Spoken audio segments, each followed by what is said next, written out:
Alright, have a nice day mga kababayan and welcome back to my channel, Jensenisa. Panibagong vlog, panibagong reactions video na naman ng ating masasaksihan sa mga oras nito. So ngayon, samahan nyo po at sabay-sabay nating reaksyonan itong video upload ni Idolwell patungkol kay Ashley. No? Kaya tignan natin kung may pagbabago pa sa kanyang kalusugan at kung bumababa ang kanyang timbang. So tara, panoorin natin. Yuyo. Anong patag? Ilan ka sa una? 39. Tak. Walaan nyo lang. 59 to sana. Papaisa na. 59 para gyapon. Hindi ako ako. Wala. Winnie ko ano. 39 lagi. Pila? 39.5. 39. Oh. Sabay daw. Asli. Bakit mo?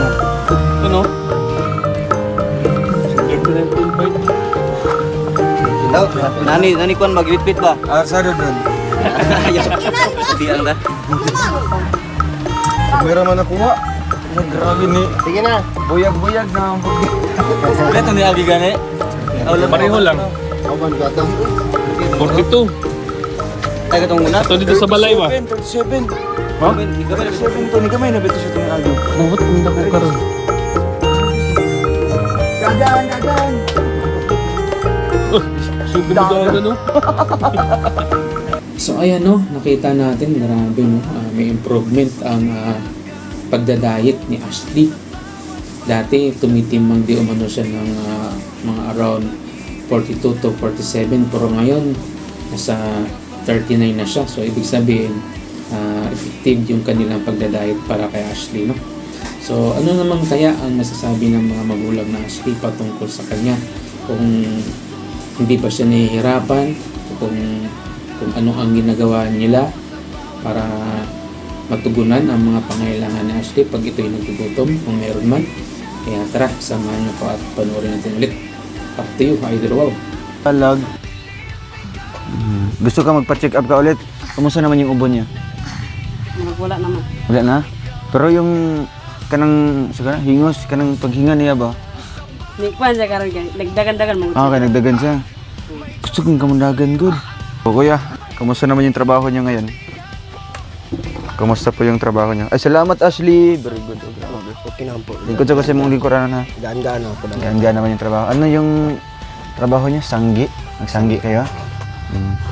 Magkano yung kinikita niyo dyan? Individual kayo ng kita? Tagsa mo kita? Wala pa ko kahuman. Ikaw, iba din sa'yo? 300 mo ha? Wala pa naman sa akin. Ako pa na sa akin. Magkano isa ka sako? 40. 40 lang. Mura lang pala dito, ano? Kay kuya naman, saging din sa'yo, or iba? Ay, babaw ko ako sa kanila ko. Saging sa'yo. Si ate lang pala nagsanggi. So, sino yung may iwan po sa mga anak niyo po dito? Ang wala. Lolo mo. Ali. Ano siya ka magluto? Ay, ikaw na ka?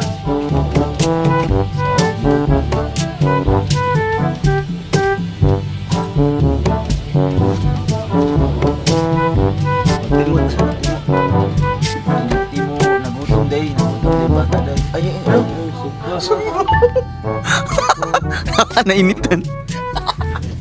Init. Ako na. Ay, iba pa lang mo. Grabe, galingan. Diskarte yun. Diskarting bata ba? Ay, paggutumon din. Diretso na. Sabi mo. Napri.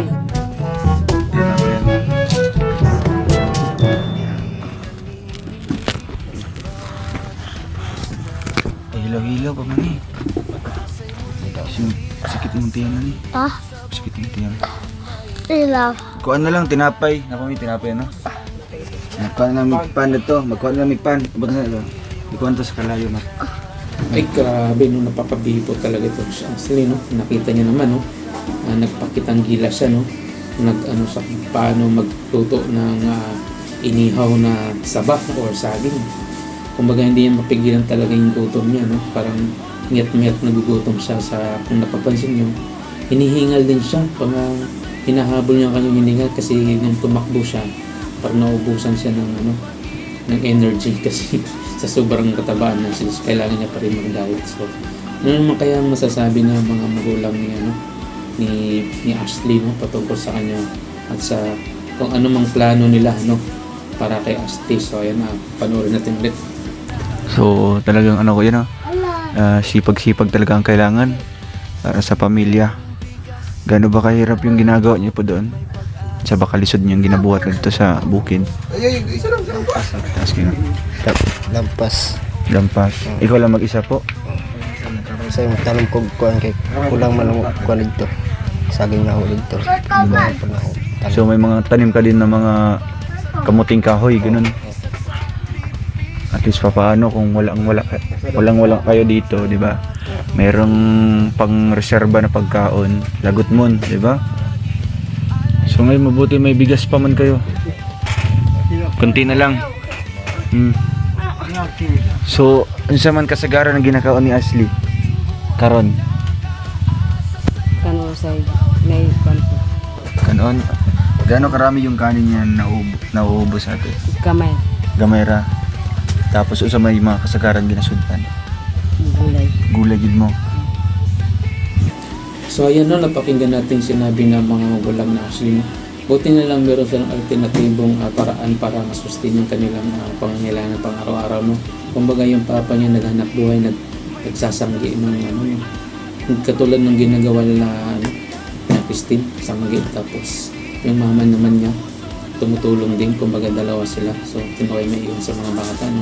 Kaya kailangan talaga ng tulong. At napansin natin na si Ashley ay mahilig sumayaw o pag magti-TikTok.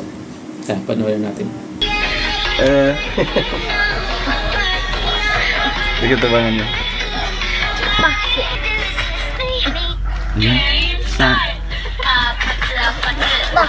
Bate. Pati lagi daw. Nini. Ano na? Ganyan, cute.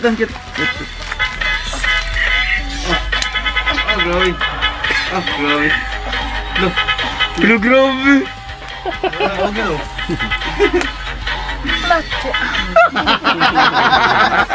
Grabe, napakabibo talaga ni Ashley. At sa kanyang katabaan ay mahilig pala siyang sumayaw. So, maganda na rin yan para maging exercise sa kanyang katawan. Para hindi naman siya masyadong lumubo sa sobrang katabaan. So ayan, pakinggan natin kung ano naman ang suggestion ni Idol Roel sa kanila para kay Ashley. Kung ano yung plano nila kasi alam natin ang lapit na yung birthday nito. Tara, panoorin natin. Bigay po ng aliw si Ashley, So, ayan.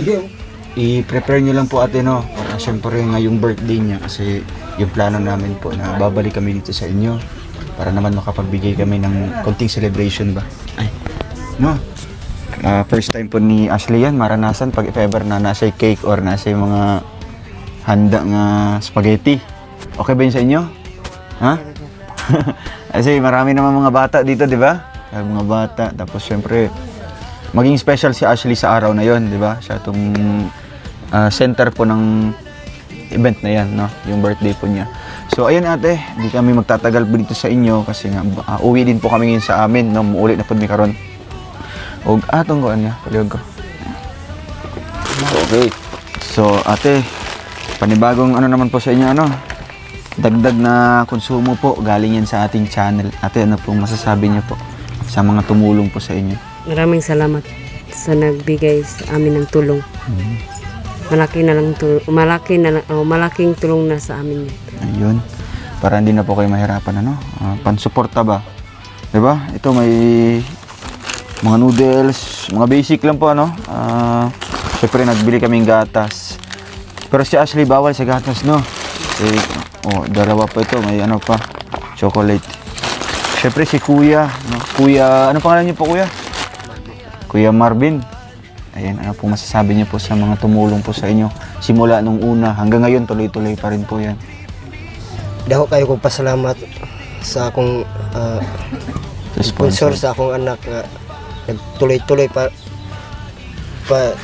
tuloy-tuloy gyapon niyang sponsor bisag hantod nga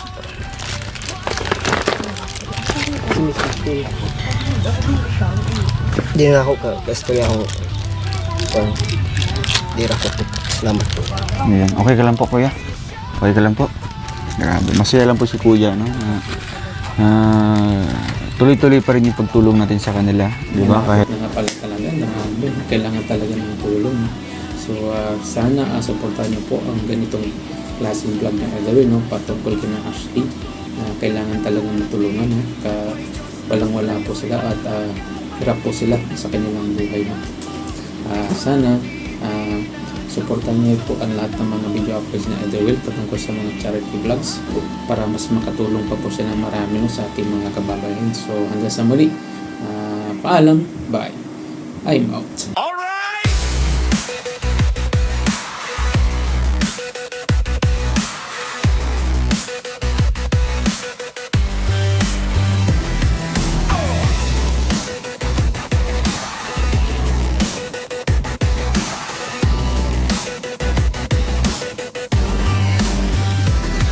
Have a nice day, everyone, and welcome back to my channel, Jin Seniza. And don't forget to like, share, and subscribe.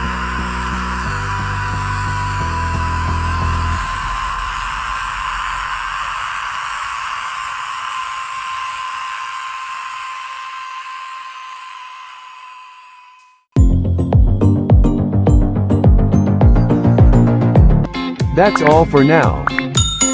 Until next time. Thanks for watching. And don't forget to like, subscribe, and share.